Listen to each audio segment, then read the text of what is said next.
In the spring of 1944, in a makeshift British military hospital near the bombed-out ruins of Caen, France, Lieutenant Margaret Sullivan, an American Army nurse attached to the Allied Medical Corps supporting the D-Day invasion, stood over the bed of Captain James Hartford, a severely wounded B-17 pilot who'd been shot down over Normandy just days after the initial landings.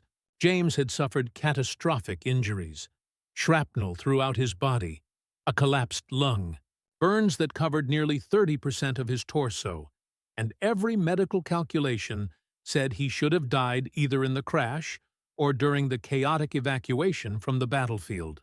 But Margaret had refused to accept that verdict, had fought through 3 emergency surgeries spanning 18 hours, had kept James alive through sheer skill and what her colleagues quietly acknowledged was something more than professional dedication.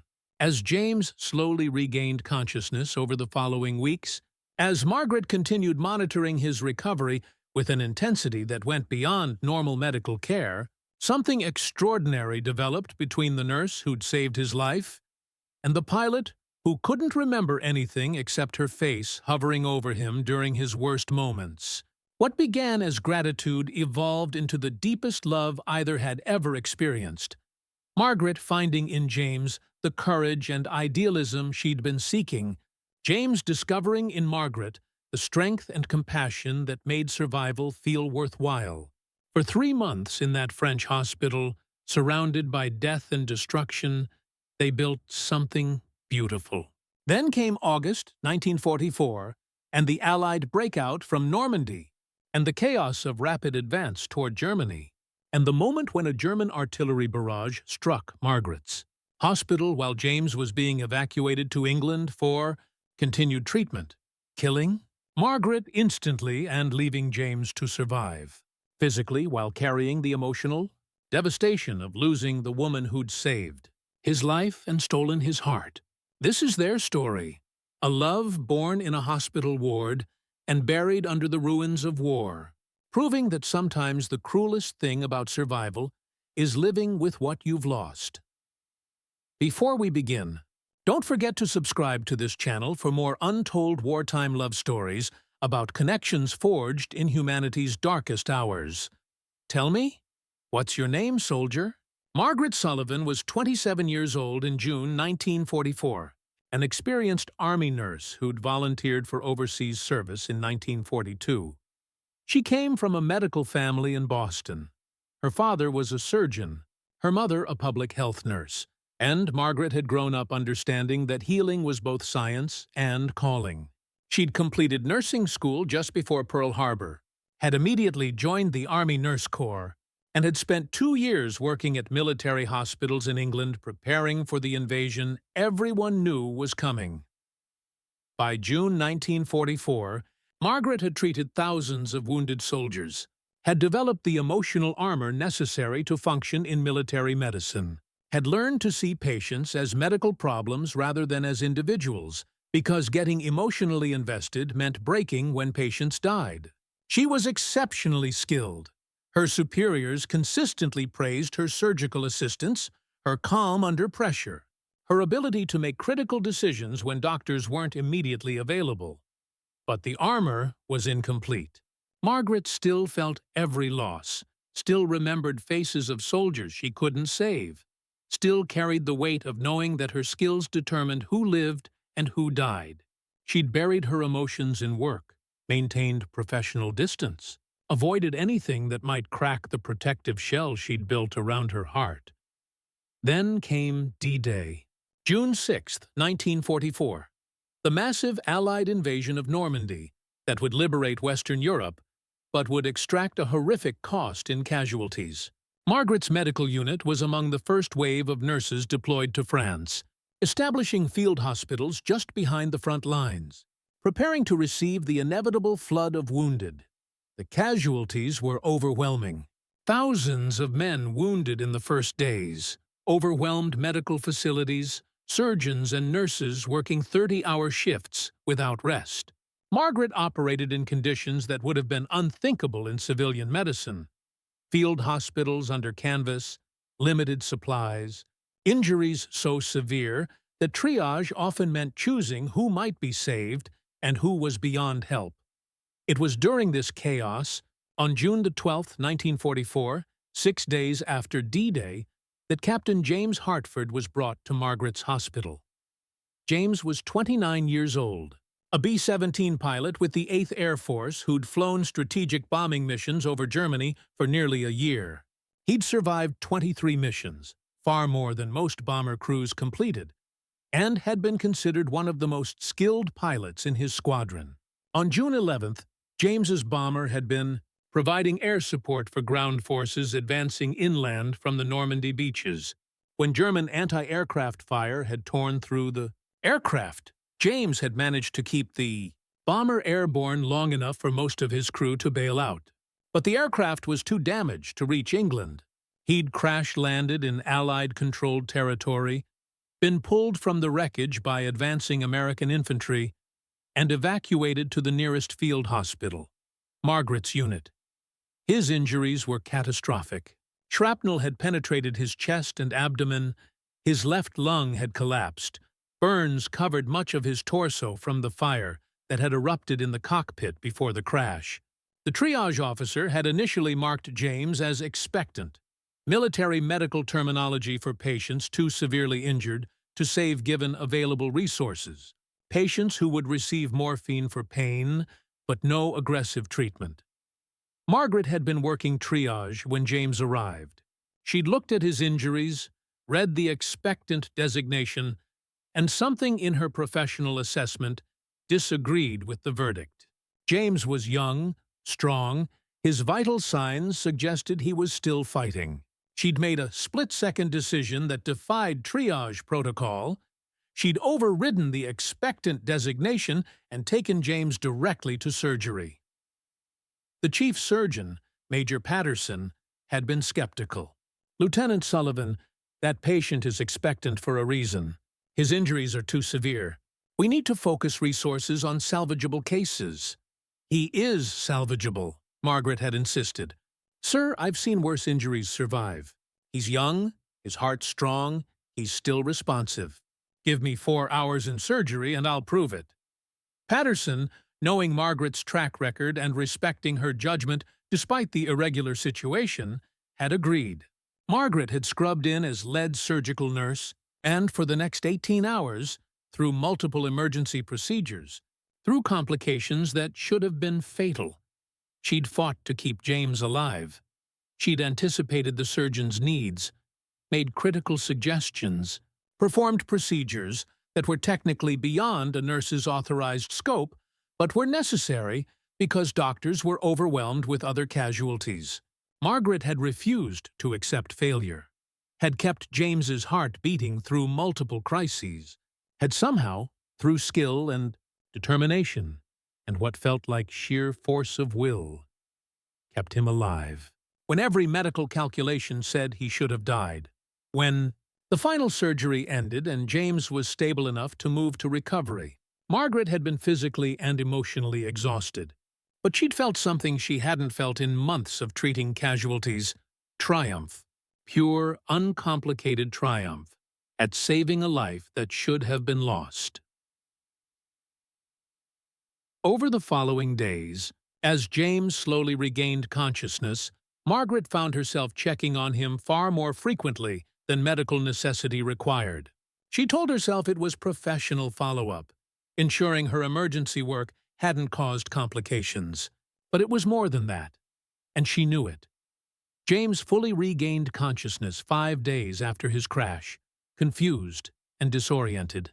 His first clear memory was Margaret's face. This American nurse who'd somehow appeared in his fever dreams, who'd been there every time he surfaced toward consciousness, whose voice had been the anchor keeping him tethered to life when darkness threatened to pull him under. "Welcome back, Captain Hartford," Margaret said, when James's eyes finally focused on her with genuine awareness. "You gave us quite a scare. How do you feel?" "Like I crashed a bomber," James managed to say, his voice hoarse from intubation. "Where am I?" "Field hospital in France, about 15 miles from the Normandy beaches. You've been here 6 days. Your plane went down, But you survived the crash, and we've patched you up as best we could under field conditions." James tried to process this information. 6 days. He remembered the flak hitting his aircraft, remembered keeping it airborne long enough for his crew to bail out, remembered the crash landing.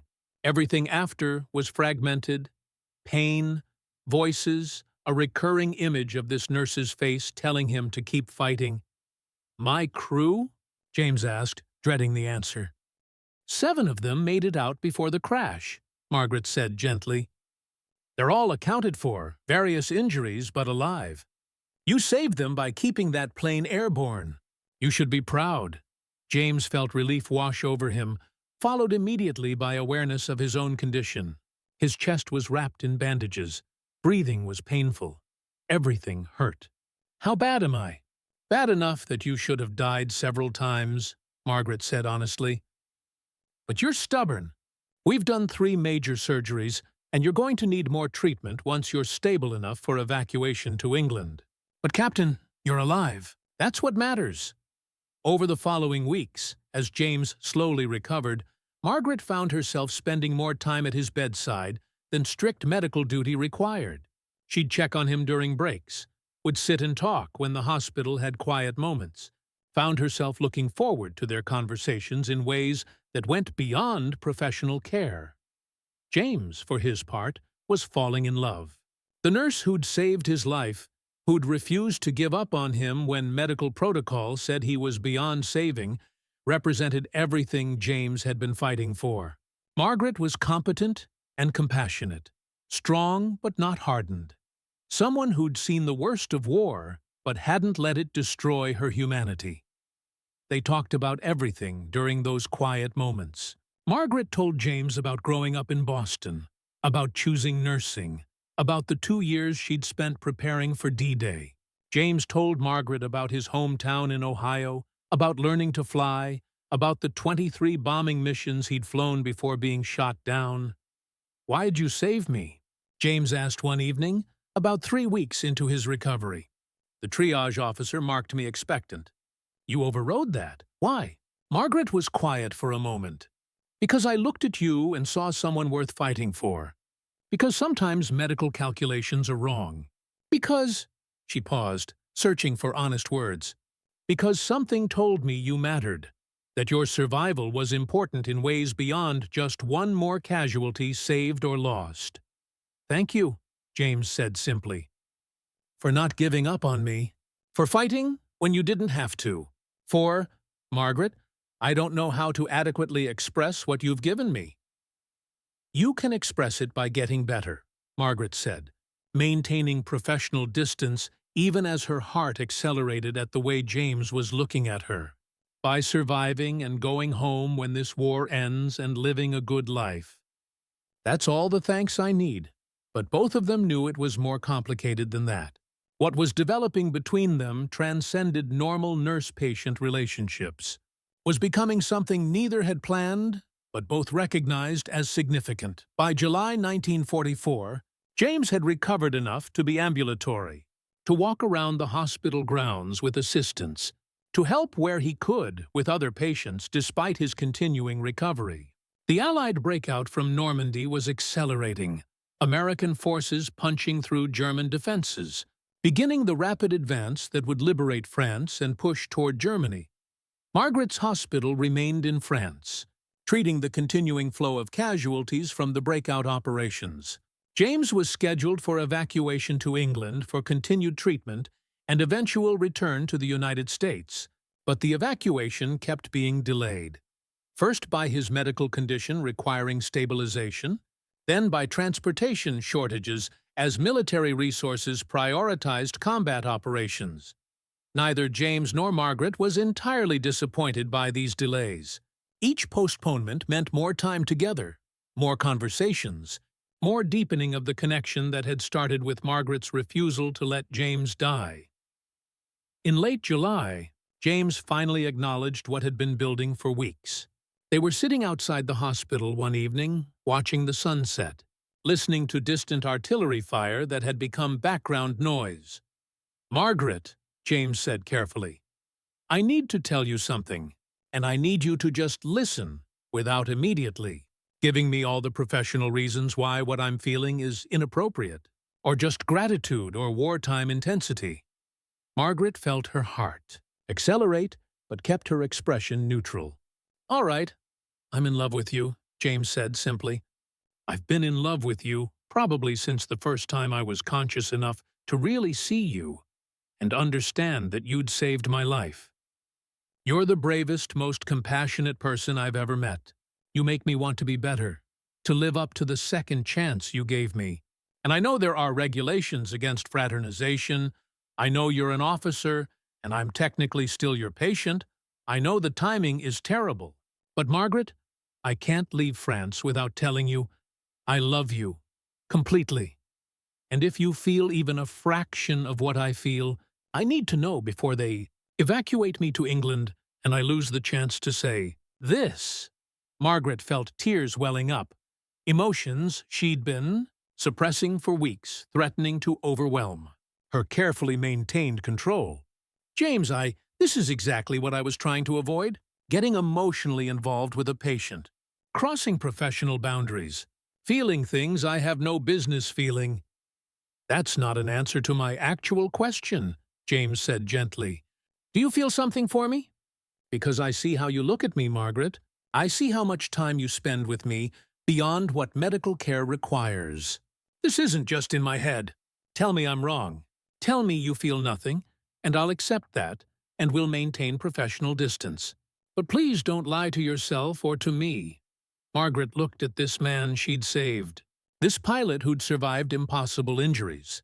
This person who'd somehow become essential to her, despite every professional instinct saying emotional involvement was dangerous. I do feel something, she admitted quietly. I've been trying not to, trying to maintain boundaries. But James, you're right. This is more than just nurse and patient. I'm in love with you too. And I have no idea what to do about that. James reached over and took Margaret's hand. We figure it out. You'll be demobilized eventually when the war ends. I'll be discharged once I'm recovered. We'll both be civilians again, and these regulations won't matter. We just have to survive until then, and trust that what we feel is real enough to survive the wait. And if you don't survive? Margaret asked, voicing her deepest fear. James, you'll be going back to combat eventually. Pilots return to duty. I don't know if I can survive loving you and then losing you. You won't lose me, James said with more confidence than he felt. I've already survived the worst this war can throw at me. I'm going home, Margaret, and when I do, I'm taking you with me if you'll come. Margaret wanted to believe him, wanted to trust that they'd have a future beyond this hospital and this war. Yes, she said finally. When you go home, I'll come with you. Somehow, we'll make this work. They kissed then, for the first time, sitting outside a French field hospital as artillery fire rumbled in the distance and the war continued grinding forward. It was tender and desperate, and full of promises neither was entirely sure they could keep. For the next 3 weeks, Margaret and James existed in a bubble of carefully hidden happiness. They maintained professional distance in public, but privately, they'd begun planning a future. Tentative discussions about where they'd live after the war, about the life they'd build together, about marriage and family and all the normal things that war had made seem impossible. Margaret had requested transfer to a rear-area hospital, feeling she could no longer ethically continue treating James given their relationship.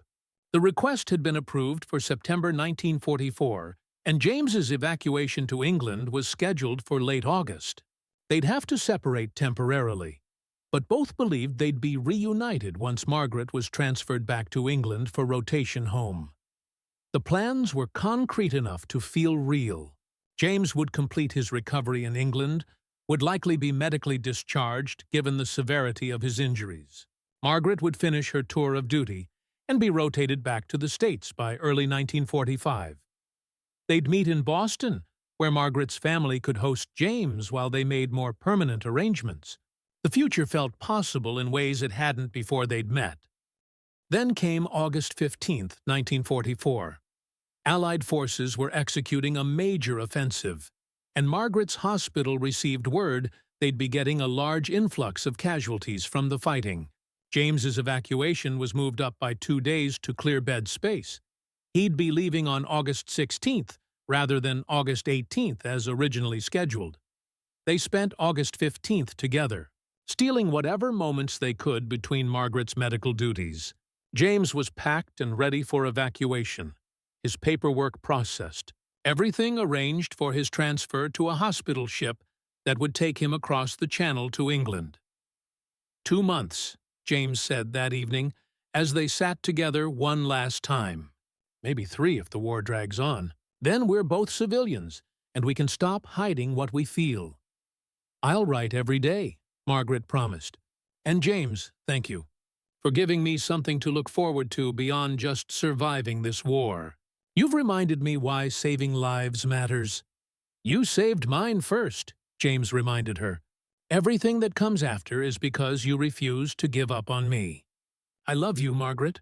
That's not changing, no matter how much distance or time separates us. They parted reluctantly, James heading to the evacuation staging area, Margaret returning to her duties, preparing for the incoming casualties. Neither wanted to make the goodbye dramatic or final. They'd see each other in England in a few weeks, would write constantly, would count down the days until separation ended. The evacuation convoy was scheduled to depart at 0600 on August 16th. Margaret planned to see James off, to have one more moment together before he left. She went to bed late on August 15th, exhausted from preparing for casualties, setting her alarm for 0530 to ensure she could say goodbye. She never got the chance. At 0445 on August 16th, German artillery began a desperate counterattack aimed at disrupting Allied supply lines. The hospital, though marked with red crosses and theoretically protected under Geneva Conventions, was struck by multiple shells, possibly deliberate targeting, possibly just terrible luck in the chaos of warfare. Margaret was in her quarters when the barrage began. She had less than 2 seconds warning, the sound of incoming shells, the beginning of a scream, before a direct hit collapsed the building. James, waiting in the evacuation staging area several hundred yards away, heard the explosions, saw the hospital area erupting in flames and debris, and immediately ran toward the devastation despite being barely recovered from his own injuries. He was screaming Margaret's name, trying to reach the burning wreckage, being held back by military police who wouldn't let evacuees interfere with rescue operations. The artillery barrage lasted 10 minutes. When it finally stopped, Margaret's hospital was largely destroyed. 17 medical personnel were killed, including 3 nurses. Margaret Sullivan was among the dead, killed instantly when the shell penetrated her quarters. James learned of her death 3 hours later, just before his evacuation convoy departed. A chaplain delivered the news gently, offering condolences and information about where Margaret would be buried. James received the news in complete shock, unable to process that the woman he'd been planning a future with just hours earlier was gone. He was evacuated to England as scheduled, spent the next weeks in a state of emotional devastation that worried his doctors more than his physical injuries. James had survived the crash, survived injuries that should have killed him, had fallen in love with the nurse who'd saved his life. And now she was gone, killed by random artillery fire hours before they were supposed to separate temporarily. The unfairness was crushing. They'd had 3 months, had built something real, had been planning a future. And now James would live that future alone, carrying the memory of Margaret and the crushing knowledge that she'd saved his life but hadn't been able to save her own. James Hartford was medically discharged from the Army Air Forces in November 1944. He returned to Ohio, physically recovered but emotionally broken. He tried to resume his pre-war life, but everything felt meaningless without Margaret. He'd survived for her, survived because she'd refused to let him die.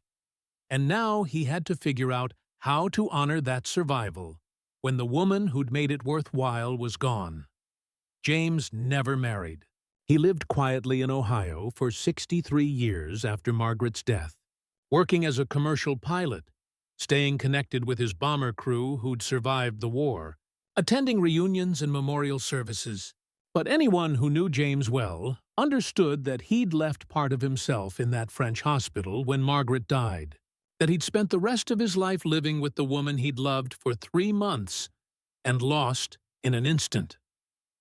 Margaret Sullivan was buried in the Normandy American Cemetery, one of more than 9,000 Americans who died liberating France.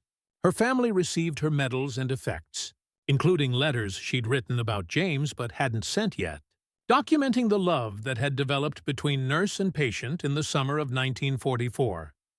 On his 80th birthday in 1995, James Hartford traveled to Normandy for what would be his last visit to Margaret's grave. He stood there for a long time, an elderly man paying respects to a woman who'd died young, remembering 3 months in 1944 when love had flourished in the middle of war. James died in 2007 at age 91. His family found among his effects every letter Margaret had written him, photographs from the hospital in France, and a journal entry from August 16, 1944, written shortly after learning of Margaret's death. "She's gone. Margaret is gone, killed by German artillery hours before I was supposed to leave. We were going to have a future. Marriage, family, a life together. Instead, I get to live with the knowledge that she saved my life, and I couldn't save hers. I don't know how to do this. How to live knowing that every breath I take is because she fought for me, but she's not here to see what I do with the life she gave me. I loved her for 3 months. I'll love her for the rest of my life, however long that is. And I'll try to make that life worthy of her sacrifice, even though nothing I do will ever balance the scales. She saved me, and I couldn't save her. That's the burden I'll carry forever." The story of Margaret Sullivan and James Hartford represents one of war's most devastating patterns. Not the people who die in combat, but those who survive only to lose everything that made survival worthwhile. Margaret had saved James through extraordinary skill and determination. James had fallen in love with the woman who'd given him a second chance at life. For 3 months, they'd built something beautiful in the middle of destruction. And then random artillery fire, not aimed specifically at them, just the chaotic violence of warfare, had destroyed everything in less than a second. Margaret died, never knowing how profoundly she'd impacted James. James survived physically but carried emotional devastation for the rest of his life. Their story also honors the often overlooked sacrifice of military nurses who served in World War II. More than 59,000 Tamaivrins, American nurses, served overseas during the war. 201 of them died from various causes. They worked in conditions as dangerous as frontline combat, saved countless lives, and received far less recognition than their male counterparts.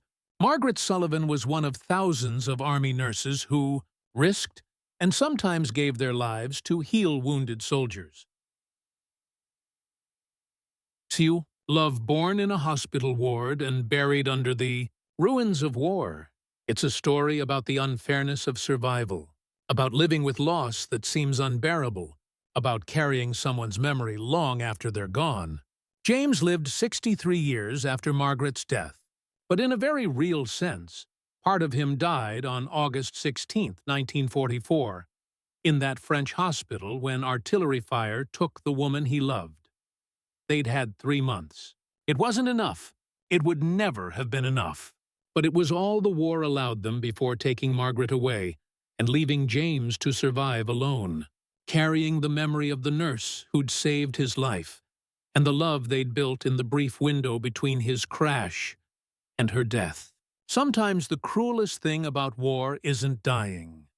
It's living with what war has taken from you. Breathing every day with the knowledge that someone fought to keep you alive, but isn't here to see what you do with that gift. But this wasn't the only love story destroyed by war's random violence. In our next story, you'll meet Lieutenant Sarah Morrison and Sergeant Thomas Blake, who fell in love during the Battle of the Bulge, survived the war's bloodiest winter offensive together, and were planning their wedding for May 1945, only to have Thomas killed by a sniper's bullet on May 7th, the day before Germany surrendered, leaving Sarah to face peace, knowing that the man she'd survived war with hadn't survived long enough to enjoy the victory they'd fought for.